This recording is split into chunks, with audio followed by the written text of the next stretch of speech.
So can you explain what alternative investments are and how do they differ from the traditional stock market or stocks Yeah, and yeah, sure thing.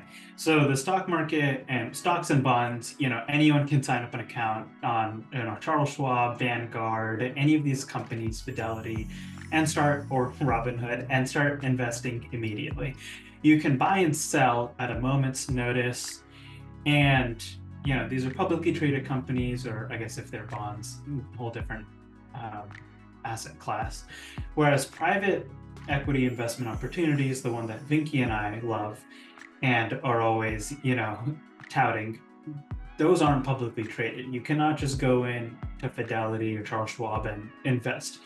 Typically, you have to know someone to be able to invest into these opportunities, and you cannot buy and sell at a moment's notice like you can in the public stock market, which I find to be a benefit, actually.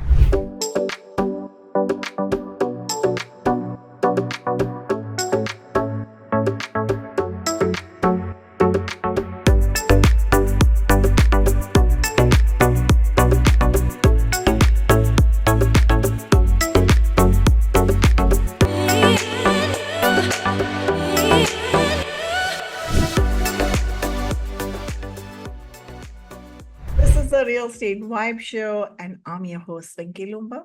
As a real estate investor and a fund manager, I'm always excited to explore the world of real estate opportunities with you and for you. Today, I have a really good friend, Keshav Klor, with me. I hope I said your last name right. Welcome to the Real Estate Vibe Show. It's Kalor, and thanks for having me on, Vinky. It's been a long time. It's overdue, but I appreciate you having me on. It's an honor. Of course, yeah, I'm super excited to have you. I wanted to hear your story. We know each other for a long time. So I know when you got started. So a little bit Yeah. about Keshav. He's a former software engineer at Amazon and Meta, old Facebook, I would say. Now a full-time real estate investor and a founder of Clive Capital, a private equity firm in New York City. Since its inception, Clive Capital has facilitated investments in properties exceeding 40 million, with plans to grow to 178 million in the next 5 years. Keshav also hosts the Investing for Generational Wealth podcast, educating investors on alternative investments beyond traditional stocks and bonds.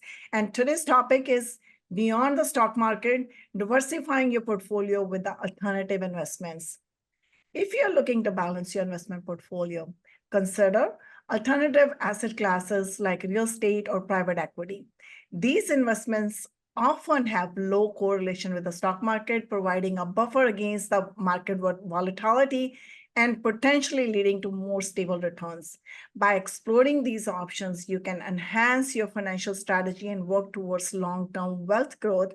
And let's learn from Keshav, my good friend. How did he do it? So, Keshav, I saw in your bio, you mentioned that you wanted to grow to 178 million in the next 5 years.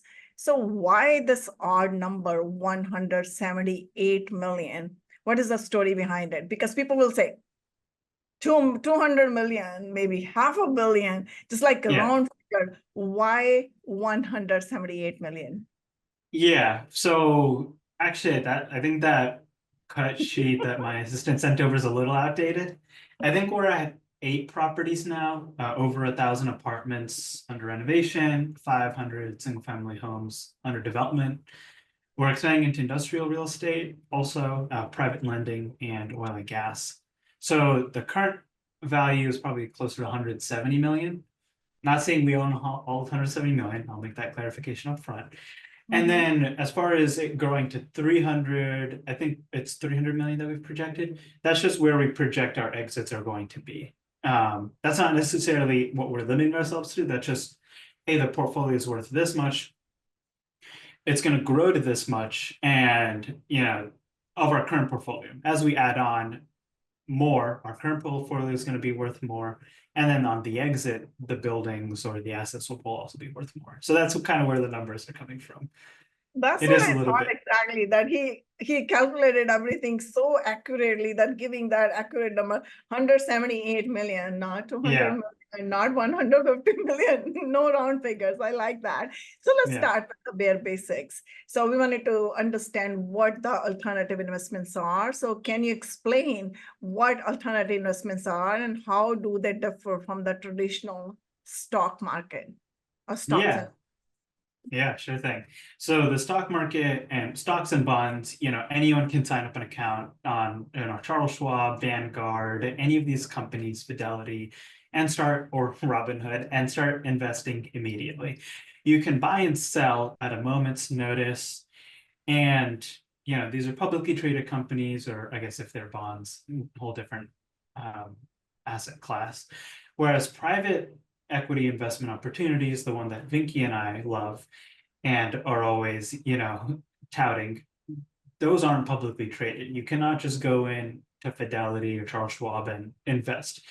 Typically, you have to know someone to be able to invest into these opportunities, and you cannot buy and sell at a moment's notice like you can in the public stock market, which I find to be a benefit, actually, which we can go into later. But that's like the, TLDR of it. So tell me about your journey, because your journey is pretty similar to mine, tech to real estate. And Yeah. I know the tech world and the corporate world, we just introduced, by default, got introduced to stocks and bonds only because our 401k, by default, investing in stocks and bonds, our own private investments, everything used to go in stocks and bonds. Yeah. So I assume the similar for you. So take us through your journey. Yeah, so I graduated college 6 years ago now. When I first graduated, I've been in tech the entire time. When I first graduated, all I knew was stocks and bonds. Then I read Rich Dad, Poor Dad, which is a way that a lot of us get into real estate to start. And so that purple book got me thinking about rental real estate, buying residential properties and renting them out.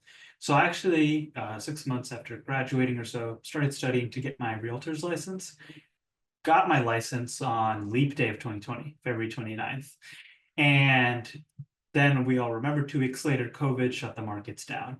And when they opened back up later that summer, I helped a few folks buy and sell homes. And so with the additional cash I had from that, as well as my day job at the time being a software engineer, started looking at buying residential properties. This is in September of 2020. And luckily, before I went too far down that rabbit hole, one of my good friends from college sent me a Reddit thread where someone was talking about how they owned 40 single family homes. And they said, hey, managing these 40 homes is a pain in the butt. And I started investing into apartment buildings. Not only is it easier, it's more scalable. I mean, I guess that's why it's easier. It could be active or passive. The returns are better and the tax benefits are better. And then me personally, I think it sounds cooler to say I'm investing into apartment buildings than just single family homes, but that's just me. So no one at the time I knew though was doing this, and personally. So I thought this was too good to be true. I spent a year from September of 2020 to August of 2021 doing my due diligence, networking with people in the industry. And that's definitely the time that Vinki, you and I met, when I was talking to all these new people, hopping on Zoom calls, networking calls to meet other people in the industry. I analyzed deals, I read books, watched YouTube videos, and took that year to get comfortable and finally made my first investment into an apartment building in San Antonio in September of 2021. Then I started seeing the cash flow from that coming, and that was a proof of concept to me that, hey, this works. This person didn't just run off with my money to the Bahamas. So I started my company, Clive Capital, in January of 2022, and our goal is to help tech professionals build generational wealth, passive income, financial freedom, reduce their tax bill, all of that good stuff through these passive private equity investments. So I've helped investors primarily from Amazon and Meta because that's where I've worked. That's where I run investment clubs, as well as other companies, tech companies like Google and Microsoft, invest into the list of assets we mentioned. So that's kind of how we got to where we are now.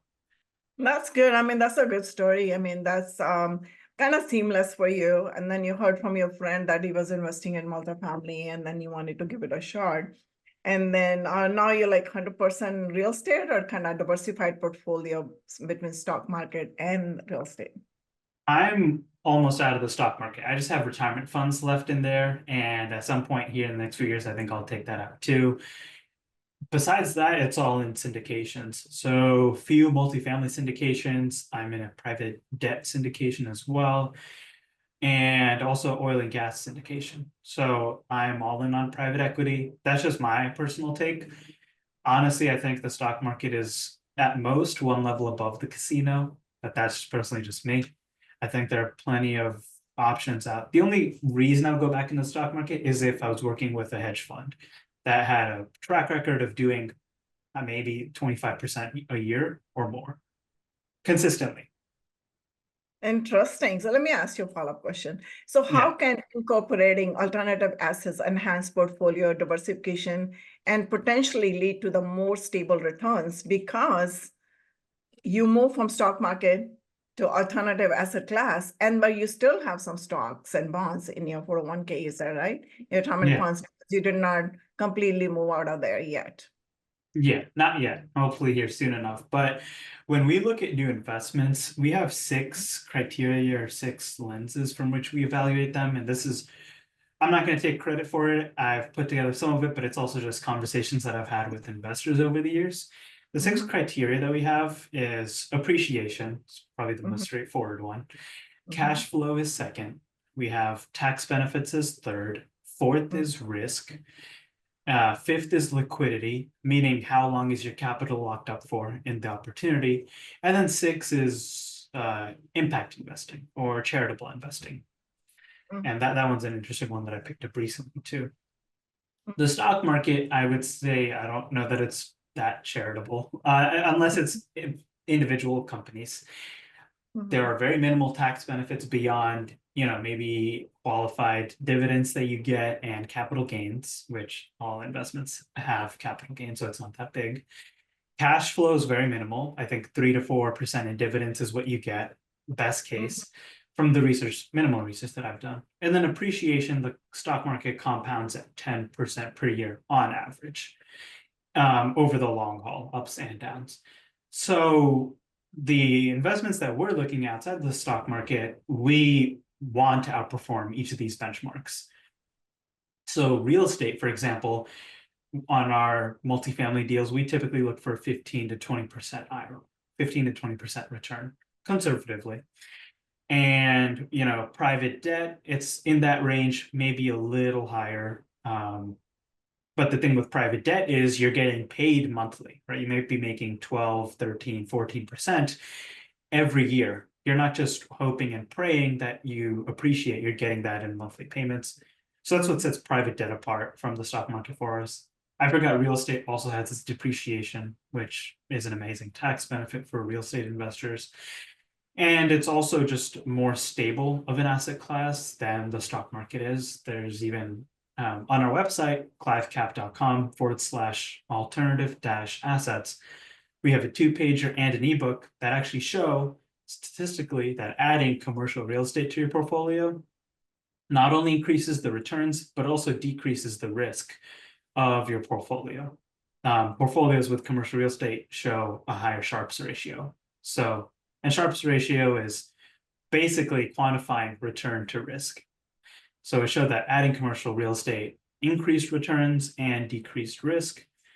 That's why we like real estate. And then oil and gas, right, for the tax benefits mainly, which I'm sure you're familiar with as well, Vinki. But, real estate, while the tax benefits are great, the depreciation only helps you out in the tax realm beyond your investment if you or your spouse is a real estate professional. So let's say you're both in tech, you're at NVIDIA, your spouse is at Microsoft, you're paying a lot in taxes, and real estate can't help you reduce your W-2 income, but oil and gas can help you do that. An investment that I made in November of 2023, every 100K invested, I got to reduce my Meta W-2 taxable income by 80K, in addition to getting monthly cash flow.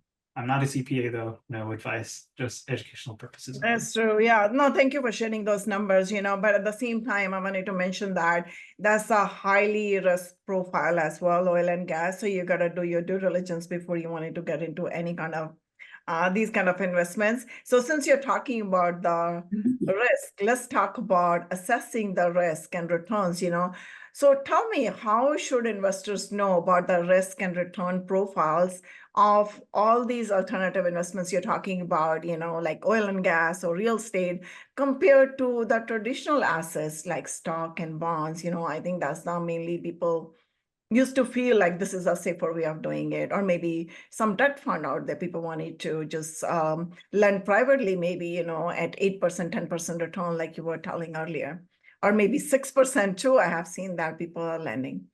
Yeah. So talk about that, or tell us your experience about the risk and returns. Yeah, well, we mentioned oil and gas, and actually, I think your strategy matters a lot. If you're going into investing into like wildcatting operations, where you invest in a company and they either hit or miss on the drilling that they're doing, I would say that's pretty risky. The strategy that my passive investment employed, and actually just helped a bunch of folks from Meta and even Google invest into this same opportunity or similar business strategy in December to reduce their 2024 tax bill. We buy land. And so landmen, the equivalent of realtors in the oil and gas industry, they track the transaction of mineral land. So when they notice that a big company like Exxon is coming in to buy up a lot of land in an area, the landmen know that Exxon knows that there has to be a deposit of oil and gas there, which Exxon, confirms with their geologists doing studies underground. So once the landmen know that, they let us know. We go in and buy land in the area of where this oil and gas company is buying land as well. As long as we own land in the vicinity, doesn't have to be on the exact point where the drill is going into the land, but in the vicinity, we are entitled to a portion of the revenue of the oil and gas that's being drilled and sold. That's how we're getting our revenue, being a landowner in the area. And we then acquire also a working interest, which means that if the company needs more capital, we will have to come out of pocket for it. That being said, while that is a risk, the partner that I invested with, she's, I think, a third generation oil and gas lady, and she's been doing this for decades now. She's only had to do that a few times and for a couple $1,000s. So while that risk is there, it's pretty minimal, and your reward is you get to claim those tax benefits, as I mentioned, reduce your taxable income by 80K for 100K invested. And that applies up to $250,000 in W-2 income and an unlimited amount of capital gains. So yeah. I'm going to interrupt you right here. So I want you to Yeah. understand this model, and for the sake of the investors, because you're investing in real estate, and that real estate is going to be used for oil and gas. So somebody else is going to come in and they're going to lease that property and they're going to drill the wells. And please correct me if I'm wrong, because I'm familiar with that model. If you're investing in that way, so you're still investing in real estate, because when the land is leased, from the lease, you're going to get your rental income back or your returns back. Is that the similar model, or are you talking about something else? We're investing in the land. As far as I know, I'm still pretty new to this. I invested a year ago, but as far as I understand it, we're not investing in the company itself. We're buying the land. You're buying. So somebody else is leasing it and they're drilling the wells and they're taking the risk.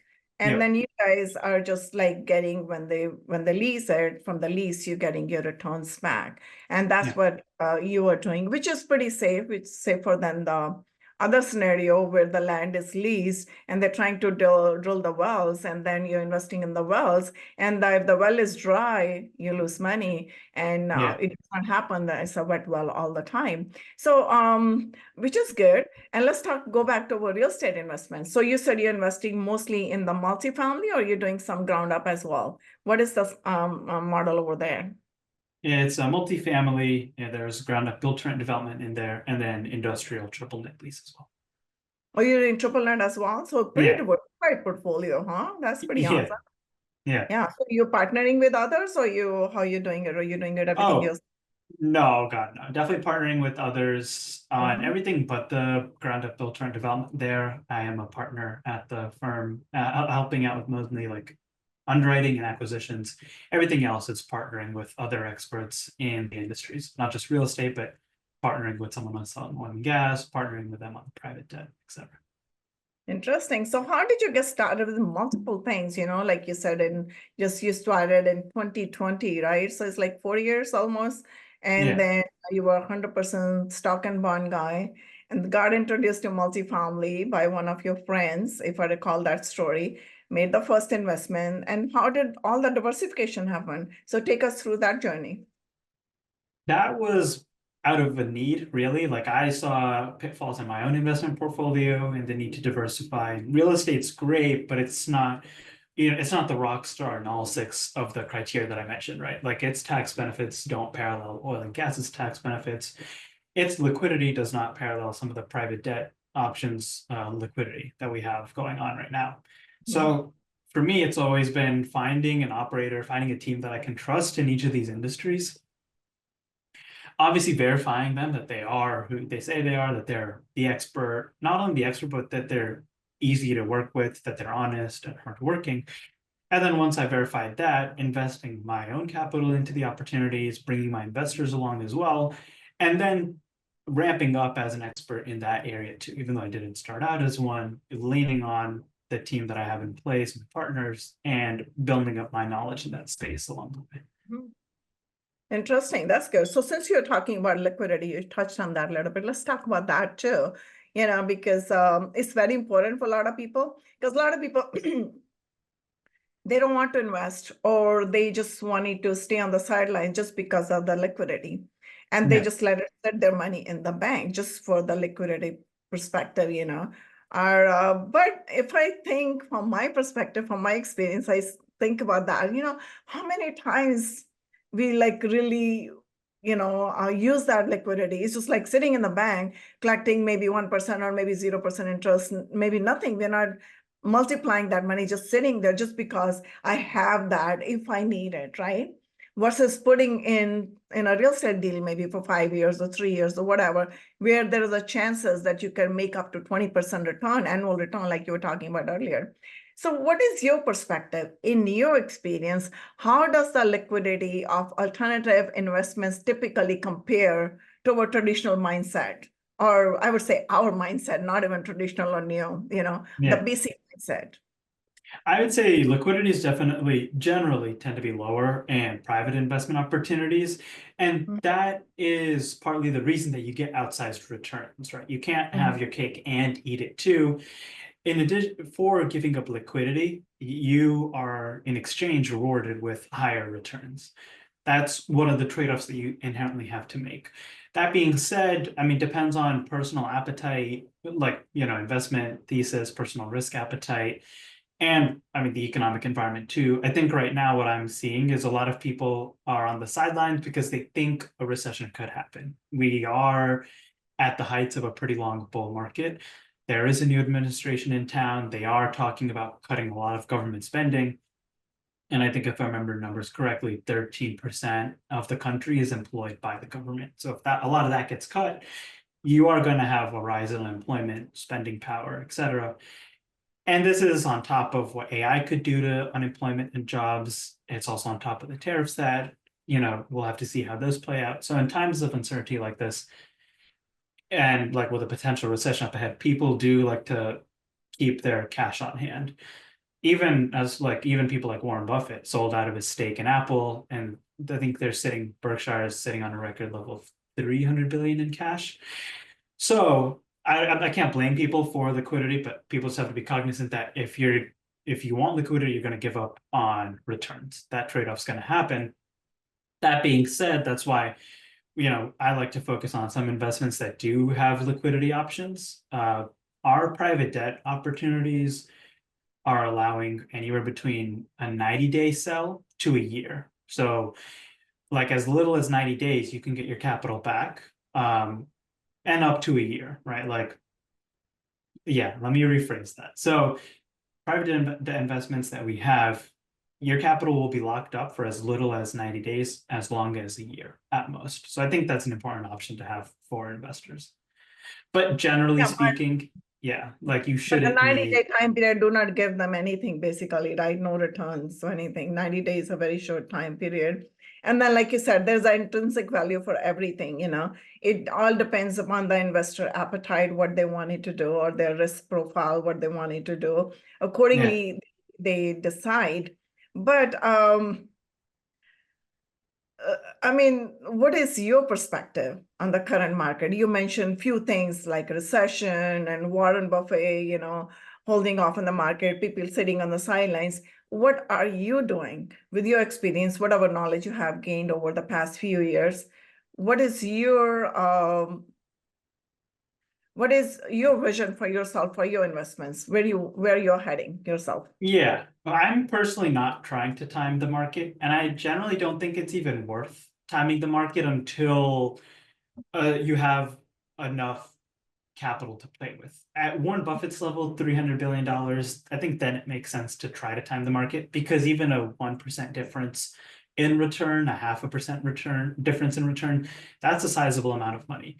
You know, if you're investing $1 million, 1% of that is $10,000, right? Like, how much is that really going to move the needle where you think, hey, I have to keep this off the market? So I think if you're just getting started out, don't wait for the perfect opportunity. I think you need to start flexing that muscle of just investing into private equity opportunities, getting used to evaluating offering memorandums, pitch decks, private placement memorandums, underwriting models. You just need to start flexing that muscle. And then as you start accumulating more and more wealth, you know, maybe $1 million or more, 5 million, whatever that figure is to you.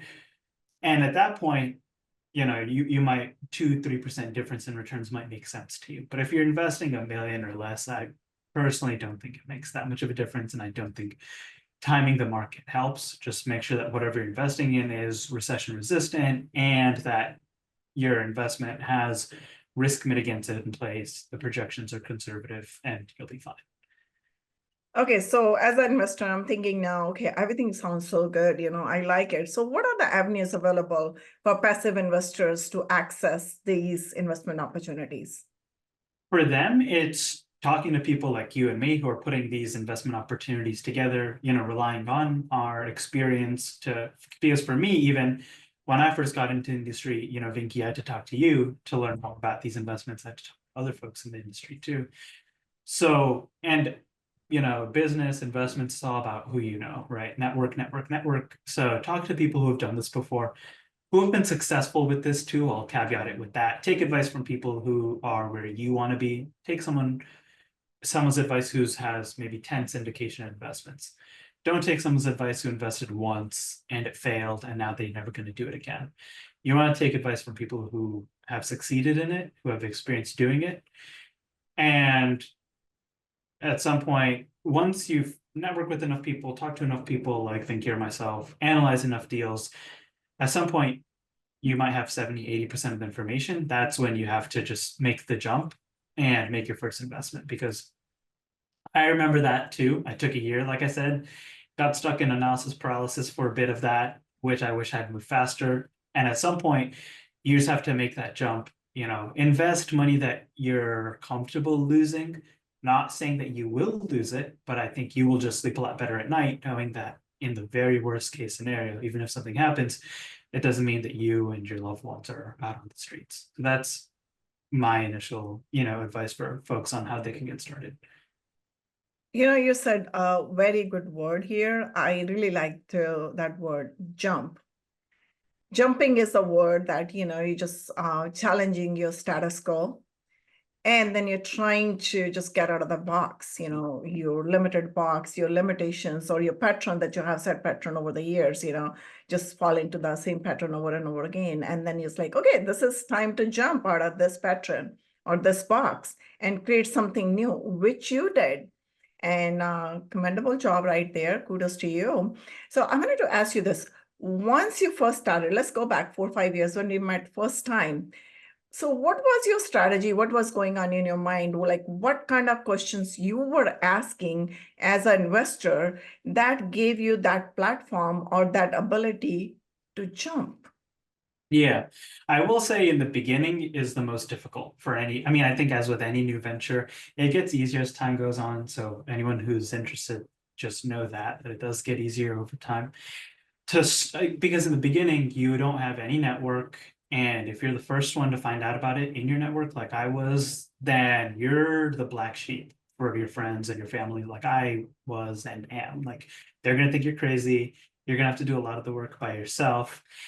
For me, what helped was obviously talking to a lot of people, you know, and I talked to Vinki 4 years ago when I first got started. That's definitely one, networking, building a group of people that you know you can trust, getting in the right rooms of, you know, of people, whether it's local real estate investing events, virtual networking events, like what were happening at the time because of COVID. On top of that, obviously consuming content like, you know, your podcast here, reading books. One that I found very helpful for real estate was The Hands-Off Investor by Brian Burke. And, you know, that has both the technical analysis and just general questions you should ask. A shameless plug here, we prepared a 100-point due diligence checklist to ask, regardless of the asset class that you're investing in. And you can find that at clivecap.com/alternative-assets. So it's asking those questions, analyzing deals. Wait, what was the original question? I want to make sure I'm not just meandering here. Like, what were the questions you were asking initially? The questions, specifically questions. Yeah. This is all whatever you're telling me is now is happening, that you got your due diligence checklist, you read the book, met with the people, you network, you kind of created a format for yourself. That's now. But I'm asking you, once you first started, what was then it like, you know? What was going in your mind? What kind of questions you were asking that gave you that comfort level to jump? Okay. So for that, you know, each person that I talked to, one, it was generally, do I find myself relating to this person? And I found that I could relate to Vinki a lot because of our backgrounds and I mean in tech, and I think just, you know, we're both Indian too, so I think that's something we were able to connect over. So that's one, like how do I connect with this person, my values. Second is, what is their background, right? Like where did they come from? What did they give up to do this? You know, if someone walked away from a job as, you know, whatever, $500,000 job per year, that to me says they gave up a lot more to come do this. And I know that their opportunity cost is higher. They're more serious about this. Whereas someone who gave up a $60,000 job to come do this, then it's, you know, they didn't give up all that much. Then I might be a little apprehensive as to like, hey, like a part-time thing. yeah, like how did you come into this? One, because it is pretty high ticket, right? The minimum investment's $50,000. How are you coming from a $60,000 a year job to making these types of investments and helping others make those investments? And then beyond that, it's track record, right? How long have you been doing this? You know, why are you doing this? Tell me about a time a deal went south. Why did it go south? How did you fix it? What did you learn? How did you communicate with your partners about what went wrong? How did you handle that crisis in general? And testimonials is pretty big too. And I think testimonials over time becomes an increasingly important part of it as you establish your network in the industry. So when I started, I didn't know anyone. I didn't know who I could trust, who I couldn't. But I still did the legwork of talking to their current investors, talking to their banking partners, talking to their CPAs, their attorneys, the insurance companies that they work with, just getting a holistic view of who this person is, what they're like to work with. Are they hardworking? Are they honest? Are they transparent? And then over time, you can establish a network, you know, I like to call them anchors, right? Of people you know you can trust, where I can say, hey, Vinki, I'm looking for someone in the solar energy business. And I trust Vinki enough to know that she's done her due diligence and her homework, and that whoever she's referring already has some increased level of trust with me. So to start, you have to ask a lot of questions, interview a lot of people, do your due diligence, trust and verify a lot. But over time, as you build out a network and you get more experienced, it does become easier to find new contacts, to get into new business and investment opportunities. Oh, I like that answer. And then, you know, sometimes I just feel like you just have to jump. You have to Yeah. take that leap of faith, because otherwise you just never challenge your status quo and you stay in your comfortable position, like we learn in our corporate America too, right? Always you have to try new things or challenge your status quo to get to the next level, and which you did. And once again, congratulations for that. At this point, I'm going to ask you, share one golden nugget with my audience from all this learning. I would say it's to primarily think differently. A lot of people that I talk to, they think that these investments that Vinki and I do, that we help our investors make, they think it's too good to be true. They think it's a Ponzi scheme, a It pyramid is. scheme. And I get that a lot. And it's not wrong to have those doubts or have those thoughts. It is wrong to blindly believe them and, not open your mind or, keep it open to what could be possible. And if you don't, it's like what Vinki said, you're going to stay in your comfort zone. You're never going to grow. You'll never outgrow the small town you grew up in. You'll never outgrow the group of friends that you're in, the lifestyle that you're in, or the lifestyle that your parents set up for you. And I think the goal is to always do one step better than those around you and lift those folks up as well. So that's one. Keep your mind open. Don't be skeptic, but don't dismiss the possibilities. Yeah, you said it very well. See, it's all about our experiences. Whatever we have our experiences, accordingly we act, react, or respond to the situations. So if something is not in our experience, it's not in our perception, you're not gonna try that, because you're gonna, like you use the word Ponzi scheme. Yes, too good to be true.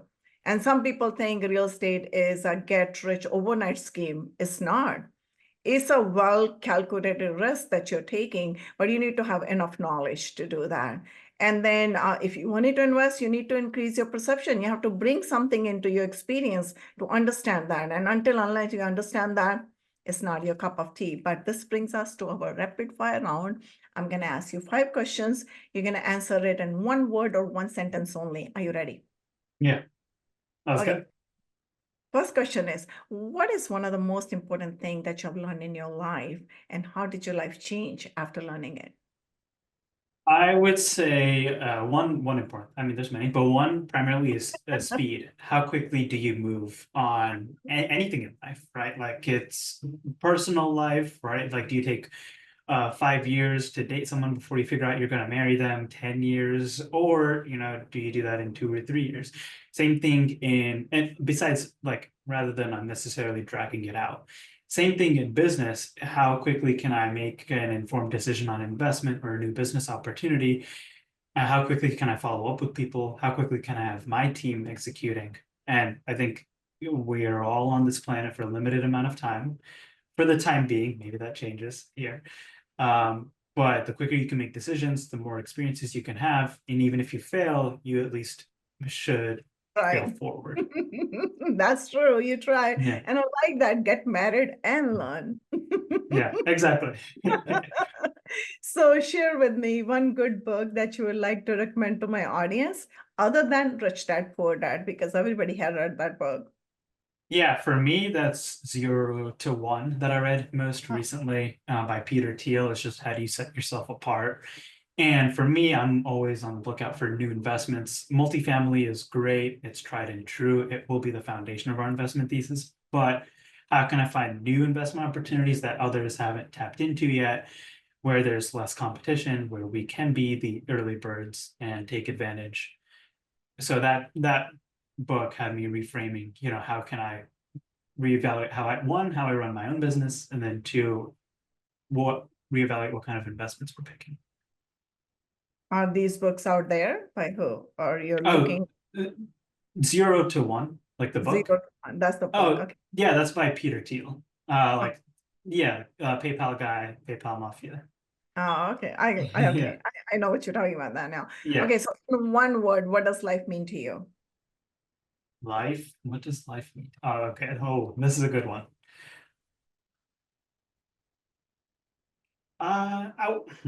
One word. If you ask anyone that I know, to me, I think it means work, because that's where I find my purpose. Maybe purpose is a better word, just finding your purpose and then chasing that.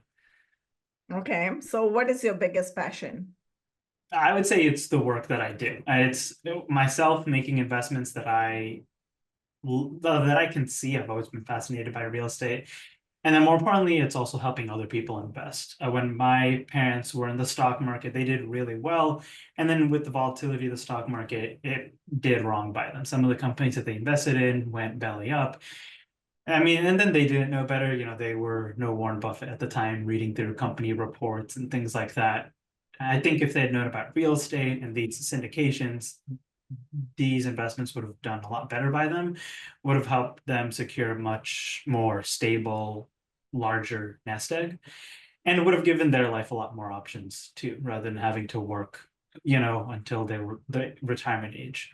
So that's what gives me passion, is just spreading this message, just like you're doing, that hey, investing outside the stock market, not only is it possible, but it's better. So, Okay. So if you could turn back in time and talk to your younger self, what would you tell yourself and why? get it started in real estate earlier, honestly. I hear that all the time. I hear that Yeah. all the time. So it's always good idea not to wait and to buy real estate, but buy real estate and wait. That's the best strategy for most, right? You agree with that? I agree.